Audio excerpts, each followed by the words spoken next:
Hey, how's it going, Wildcats? And welcome to the first episode of season 4 of Words to the Wildcat. My name is Tommy Fernandez. My pronouns are he, him, his, or my name. And I'm an ITAM major at Central studying administrative management. And joining me is my friend Areli Ruiz. What's up, Wildcats? My name is Arely Ruiz. I am an elementary education major. My pronouns are she, her, as. And we're very excited to be filming another episode today, and it will feature Roziie Cardenas. And the theme of this episode is diversity and inclusion. Rosie, thank you for joining us. Will you please give a little time to introduce yourself? Okay, great. Hi, everyone. My name is Roziie Cardenas. My pronouns are she, her, hers, and I am a former student at Central Washington University. When I was at Central, I studied social services with the minor in family science, and I'm currently working in King County Neighborhood House Project Scope. Sounds like a nice title right there, friend, that you have going on. Do you want to explain a little bit more about what you'd be doing after, once you've graduated Central? Yeah. So I was part of the many students who had a virtual graduation when COVID started. So right when COVID hit, I was a senior about to graduate. And after that, I moved back home to the West Side. So I'm originally from Kent, Washington. Right now I reside in Federal Way, Washington. And what I was first doing was just trying to really advocate for myself and try to find anything related to social work. When I moved over here back in King County, I was doing different jobs until I landed the job that I am now, which is a youth advocate. And what I do here at my current job is I work with at-risk youth or some juvenile youth who are experiencing troubles within the system, are also struggling to just graduate and all, and just really fighting against the system to and their oppressors to just keep going and make it to the end. Well, that's awesome. We love to hear that. And I'm sure the students you work with really appreciate the time that you give to them. But I kind of want to know what kind of inspired you to pursue this line of work? That's a good question. You know, I've always been a people person and I really enjoy working with people and helping people and just overall being a listener. I think that's my natural instinct ability is just to be a listener. And so I always knew I wanted to work with people, but I never knew in exactly what line of work. But when I was shout out to Caitlin. She's from Star at Central. She would kind of give me the big scope of like social work or psychology work or counseling work. And when she pitched the idea of social work, I knew it kind of embodied everything that I naturally have passion for in a sense. So I really love working with people. I really knew I wanted to work with the age of youth, especially through high school. And I just knew that there are systems that just make it difficult for students to succeed in this day and age. And I just knew I wanted to be a part of that change and be in something bigger than just myself. That's so nice, friend. I'm so happy that you're actually pursuing something that you actually wanted to do from like the conversations that we've had before all of this. Like, I feel like you're genuinely making some big changes and big steps towards the goal that you actually had once you were like at Central and making your way through Central. And now look at you. So proud of you, friend. But would you say that that was like you kind of have diversity and inclusion within your job as of right now? Like, how does diversity and inclusion play a role within the field that you work in as of currently?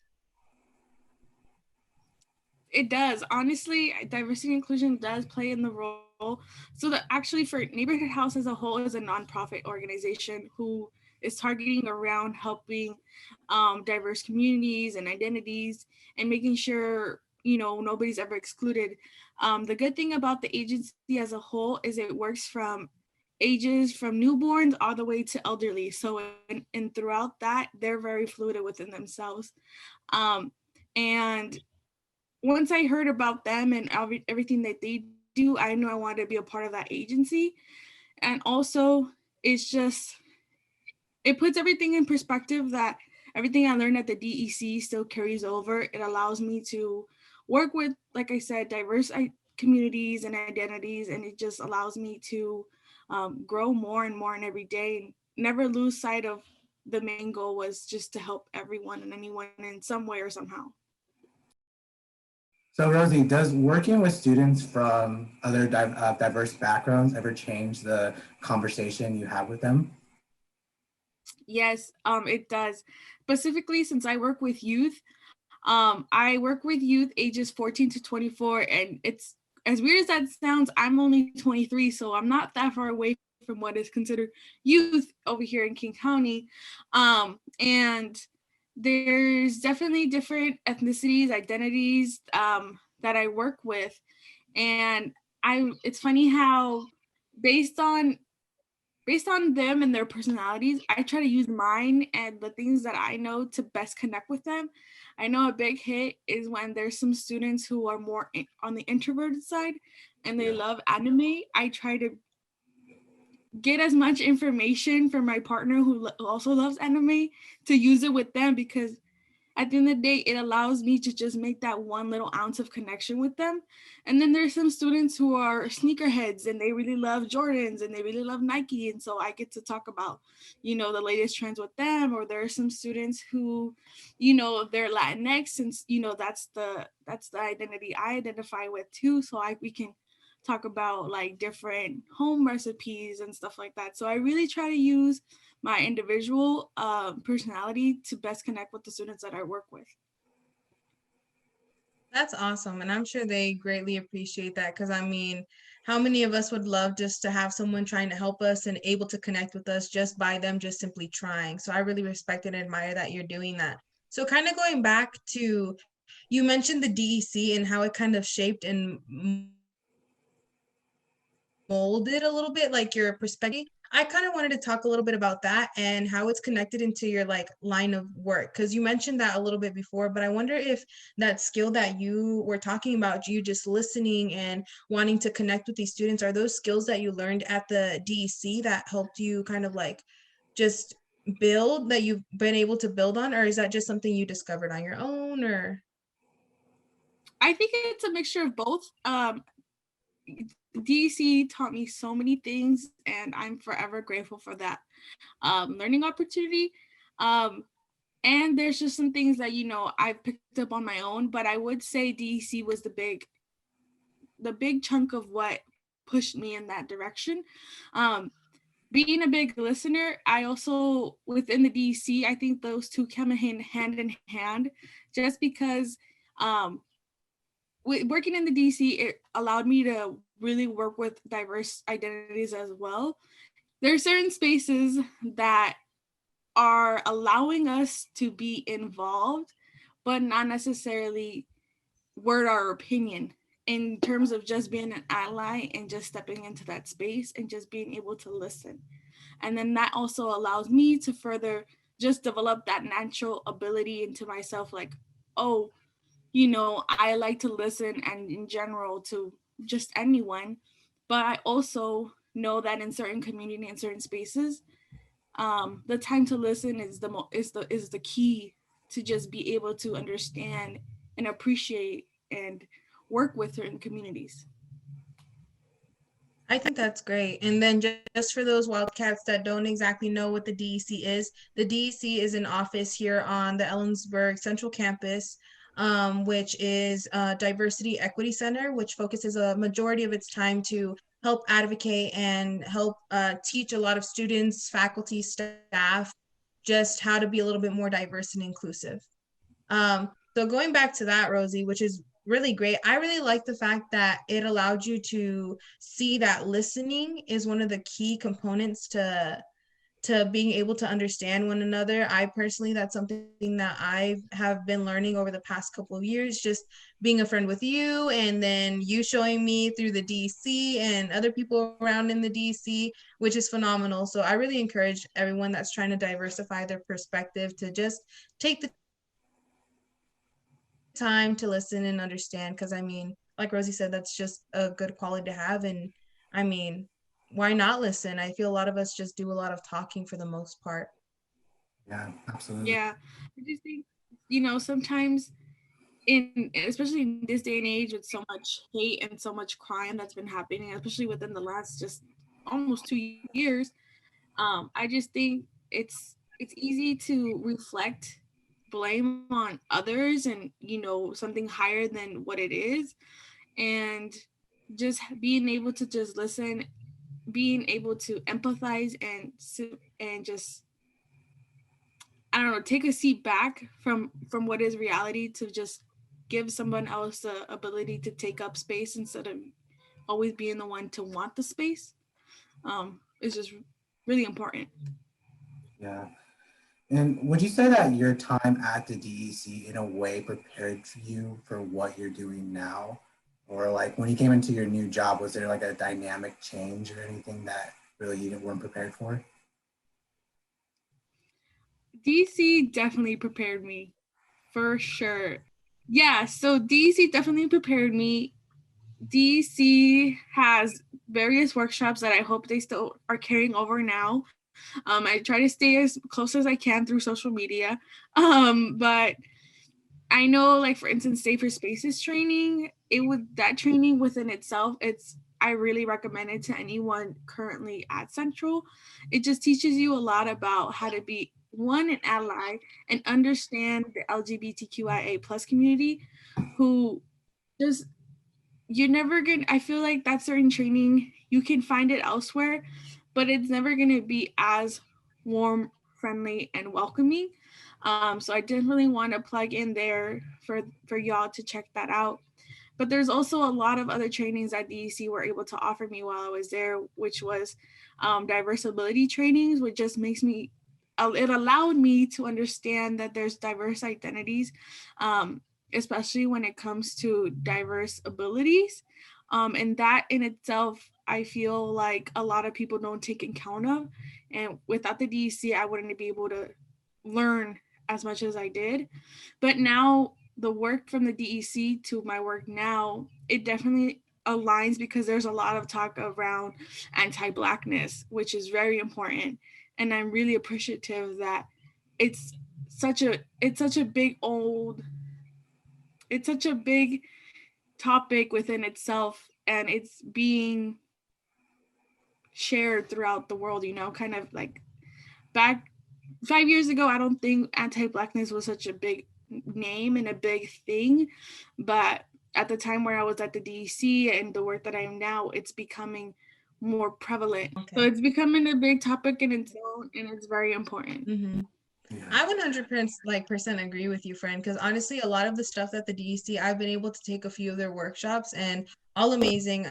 That a lot of them are a lot of like cram all of it into your brain. It's more like here is the information we're giving you, take it and do what you will with it. But I hope that you're understanding that this is coming from a place of love and understanding, and we welcome you to learn more. It's not just because I feel like a lot of people don't take these trainings because they're fearful of not fully comprehending, and maybe they feel like they might get judged or they might judge themselves for not being a full like complete and whole ally. But it's a learning process, and I feel like that's something we definitely have to go about, because like you were mentioning, anti-blackness was not such a big topic a while back, and now that I know the words and I know kind of like how to label it and describe it, I'm more vigilant and I'm able to identify it a lot sooner within my family, within social media context. Like it's just when you notice it, it's kind of hard not to unnotice it, and you're more likely to advocate for yourself if you identify with that community, or you're able to kind of be an ally and either tell people that it's not okay, just stand up and say what you need to say, or amplify black voices and be someone that uplifts someone else rather than inserting your own voice, which I think is one thing for me personally, is that's what the DEC has definitely been able to teach me, and I will forever be grateful for that, especially being an educator. Yeah, definitely. I agree. If it wasn't for African and Black studies, you know, stepping into spaces and just voicing everything that they needed to say, you know, it all started from them. You know, I have to give it to them. If it wasn't for BSU, you know, and just being able to just work with one another in partnerships, Mm-hmm. it you know, the lack of knowledge would have ended there. Oh But yeah. it's just being able to be vulnerable, not know, ask questions when it's the right time. Because I know definitely, I agree with you, Aurelie. If you people are now, you know, it's okay, it's normal. You're afraid, you're uncomfortable, but that's the process. You Mm-hmm. have to be uncomfortable to learn, and you have to be vulnerable to ask questions in the right time, because you don't want to probably ask certain questions in certain spaces and kind of trigger others, or put yourself into some kind of mix up that you really never intended, but Mm-hmm. just can come off wrong. Oh yeah. And I don't know about y'all, but how many like ethnic studies classes have y'all actually taken at Central? I'm just kind of curious because I've taken a couple and they have changed my perspective completely. Like I think I did African and Black studies, like one of the entry ones where you're just understanding. I think it's like 102. Took hip hop as a global culture. That one was amazing. And then I also did like the Latinx studies course, the introductory one. And I feel like a lot of those definitely aided in diversifying my perspective and as well as helped me understand myself and where I fit within my own community. I wish I took some, if I'm being honest, but that sounds like that you learned a lot from that and you have a lot to take away. Yeah, honestly, I wish I would have done them too. I wish. It was weird funk just because I was gonna be a double major and I ended up just being a major with a minor. But you know, at the time at Central, I also took that Latinx course. I did take some communication courses that also kind of allowed me to open that ethnic how do I say, it opened up that ethnic course ability. But also there was some material that was touch and go in the social services department and in the family science department, um, who needed more work, but at least they're acknowledging diverse communities. Mm-hmm. Yeah. I really want to encourage any Wildcats listening to this. If you have the opportunity to take any of these courses, go ahead and take them without fear of just being wrong or just not understanding, because that's where you are. That's what you're there for, is to understand. And you opening yourself up to learn more is definitely a much more beautiful thing than not taking these courses and completely closing yourself off just because you're not willing to learn because you're scared of making those mistakes. And by all means, like, it's a lot better to learn in the classroom and have the professor tell you, hey, maybe you shouldn't say that in that exact context, or it's just a lot more helpful if you have other people that are willing to support your journey and diversifying your perspective. But that's just my little 2 cents for the Wildcats out Yeah, there. and absolutely, and it also goes for centers like the DEC and even student counseling. Like while you're here on Central, you know, use these facilities because they're there for your disposal. They're there to help you learn those new perspectives. They're there to help you learn, and they will help you in the long run, as you can see with Rosie and ourselves working at the CLCE. Mm-hmm. Yeah, definitely. Even when, honestly, if you thinking about it now, even when you were doing your prereqs, you know, that's the great opportunity to just kind of like do knock off what you need to do essentially, and Mm-hmm. just open your eyes, your ears into different material and like the way of the way that others walk in the world.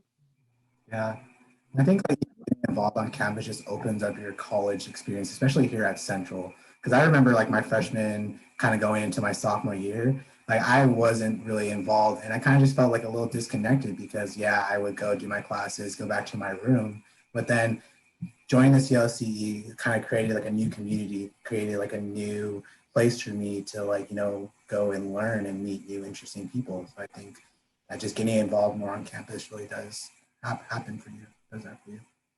Yeah, and it can definitely open a lot more doors for you in terms of opportunities within your career or within like jobs on campus. Because full disclosure, I was actually my boss, the current director for the CLCE, was my professor for the hip hop as a global culture class. And full disclosure, I was a little late to the interview because I got the times mixed up. And so when I showed up to the interview, he's like, Aurelie doesn't do this. Aurelie always turns in her work on time. There had to be something going on. So just building that connection and having Andre understand that, hey, this is not Aurelie, don't hold it against her, really helped. So again, you never know what you're going to find within these courses, and you might just find the best people you know, because that was my experience. And I really enjoyed not only going and taking these courses, but also meeting great people. Like Roziie was one of the people that I met through ESE, which is the student organized kind of like affinity groups where they focus on different cultural backgrounds or just similar identities. And she's one of my best friends now, and it's great. And she introduced me to a whole bunch of different people that work with her or worked with her at the DEC. And I have never felt more at home with them than I have like my first 2 years at Central. So just a little shout out to my girl Roziie, because you learn a lot from your peers, because I can't take all the credit. There was a lot of people before me in the DEC and in the at Central that I learned from. There was Taylor Tequil, there was Gio, there was Sheila, there was all these different people that just came to me. Justin, they're all doing amazing work now too. And if it wasn't for the leaders that were in previous standing before me, I probably wouldn't be here being able to talk all this good stuff about Central. That friend. I would also have to say like professors like Andre, even though I mean right now he's the director, but he really helped me understand how Black culture impacted the world of hip hop and how it's such a powerhouse. Like I will never forget that course for as long as I live. I will not see hip hop the same just because of that course and the people that helped kind of like guide me, because I was clueless. In my head, hip hop was just a form of dance style rather than like a whole culture. And then not only that, but Doctora Flores, she's one of my mentors. Dr. G, also one of my mentors. Definitely just, they're always inspiring me to diversify my thinking, control my biases, and also kind of push me towards grad school. When do you ever really hear about that stuff? Like your professors genuinely taking an interest, or teachers in general, and wanting you to pursue more beyond that specific class. Like they just took me under their wing and they flew, even though I was a little stuck to them. I mean, I still am, so whatever. They're great. And then I don't know if y'all met him, Dr. Hall, may he rest in power. He was one of my first like professors for Africana and Black Studies. He was one of my favorite professors, even though we were completely different in terms of age, gender, racial identity. He really was just like, Aurelie, I want you to learn. I want you to be a part of this and help me kind of push new ideas, because I know you want to be an educator. I want you to push more ideas onto the next generation, because I mean, what else can you do but make you rest in power? Yeah. And also, like, speaking of like next generation, like Roziie, what you do now, like involved with like, youth, and you even said like 24-year-olds, people that older than you, like how do you like see the stuff you did from like of what everything you learned? Like how do you like educate them on what you learned at the DEC and at Central? That's a good question. I guess the way that I educate them to continue and use some of those things that I learned at Central and in DEC is just really just connecting with them on a deeper level beyond like, okay, let's obviously there's barriers that are involved, and there's probably systems that either have supported or hurt the issue. But let's get together on the personal level of like, let's understand what is the essential needs that you need. Do you have a place to stay? Do you need food? Do you need hygiene products? Do you need us to work on a resume? Do you want me to connect with counselors? Do you need mental health services? Let's just break it down to the essential needs that anyone just needs. And then let's bring on the bigger stuff of like, okay, let's get the system of school. Let's get the system of a job. Let's get the system of blank, blank, blank, blank, blank. And the list goes on. It's just the way that I like to do it is just making sure that the everyday needs to survive for anyone is being met. And then let's work upon that. I think that's really good just because I feel like a lot of people assume that like if you're struggling in school, it's just because you're not that great at school. But a lot of the times, like you're mentioning, it's the basic needs that people have to Yeah, get absolutely. covered before you can kind of like tackle those other categories and issues. I didn't even know that you did like job and school and all these other categories beyond like basic needs. So I'm sure that helps you advocate for your students effectively. That kind of creates a level of trust, Yeah. would you say, between you and them. Getting deeper in with these conversations allows them to open up to you more. Yeah, definitely. There's been definitely some vulnerable states where, we both been very emotional. They've opened up a lot of their past experiences, or even after the call, I'm taking it personal. Like I just like, whew, that was just a lot to take in, and it's a lot, but it's worth it to the end when when I hear that they've made this accomplishment, and there's accomplishment. So it's definitely rewarding. It's a tough, emotional, and very, how do I say it?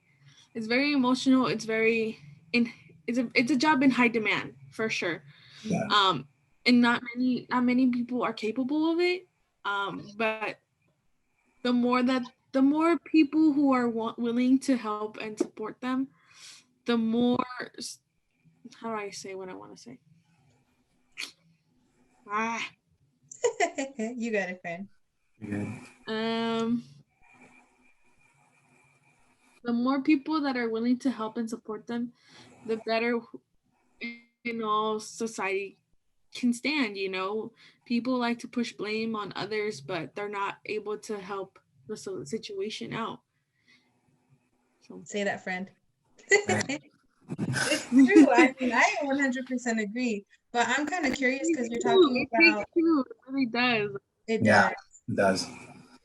I was wondering, like, how, like, in terms of like self-care, how do you go about? Because I know diversity and inclusion can be a heavy topic sometimes, just because we're all trying to understand, and sometimes it's a little harder. And I mean, again, it's just a heavy topic. So how do you go about like taking in all of that, like the differences or the stories or the adversity that your students have to go through? And because I feel like if it were me, I'd have trouble like compartmentalizing it and separating it from one another. How do you go about dealing with that in terms of your line of work? It's definitely an ongoing process and learning process.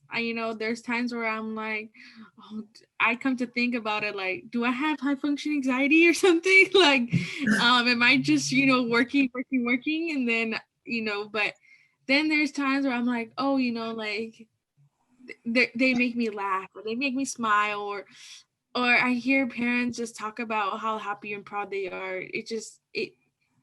It's a reward that you can't put a price on, or you Mm-hmm. can't like give something. It's like a warm hug, but nobody's touching you. Yeah, Oh, that's so And cute. that's yeah, awesome. and I guess in a way that the best way that I've been able to self-care is just really disconnecting, because it's very hard to just like forget everything you just heard, especially after a traumatic day or something, and just be like, oh, like, okay, shut the phone off and everything. But it's just like i I take it into like, okay, where am I at? Like, what's my am I the things that I'm using in practice, like, do I have food, water, shelter, clothes, that I put in consideration of after the way I decompress. Everything that I preach, not necessarily preach, but use to connect and understand where they're coming from, I use it for me, for myself too. Okay, like I said, do I have water? Do I have clothes? Do I have food? Make sure I hit all the essential needs to then decompress little by little. Yeah, that's really smart because I can imagine if I was in that line of work and someone told me their like whole life story, and I feel like I would just like my whole mind outside of that conversation, I would just be thinking about what can I do? How can I help this person? But you're right, for your own self care, you do have to kind of like switch it off and kind of focus on making sure you have all your essential needs as well. Yeah. Those students are really lucky to have you, friend. Like, honestly. So Rosie, we appreciate you once again for taking the time to sit down and discuss with us. But before we let you go, is there any last piece of advice that you would give to our CWU community? Yeah. I just want to leave y'all with this, that every day is another day of opportunity to learn, to grow, to empathize, to feel pain, to laugh. Like it's every day is a new day. Like just really take it with a grain of salt of just like the next second could be better than the last. And even though you're either struggling to just pass this class, that exam, trust me, if I had those days where I stayed up till 5 a.m. just trying to finish my exams or an essay, it's all worth it at the end. Especially right now, it's very hard with COVID and everything in quarantine. And, thankfully for science, things are moving up in some way or somehow. But it's all worth it. Like the ability, the friendships, the teachers, the knowledge, Central is worth it. It really is. You grow to be your individual self, and you grow to meet and learn new people, new things. And it's college is the best time of your life, and it's true. So just really take every day as a new day and a new start for a new beginning. Yeah, very well said, friend. We appreciate you. And also thank you to our Wildcats for joining us today. If you enjoyed today's episode and you want to hear more, you can listen to the podcast on Spotify, Apple, and Google Podcasts, or YouTube at Word to the Wildcat. If you're interested in any other amazing programs that the CLC has to offer, check out our website at cwu.presence.io and follow our social media pages. Also, one more thing, remember that you can also receive credit towards the Wildcat Leadership Academy by simply just listening and doing a quick assessment of this episode. And you can learn more about that at the CLC website that Riley just mentioned. But with that being said, please join us again next time. I'm Tommy. And I'm Areli, and this has been Word to the Wildcats.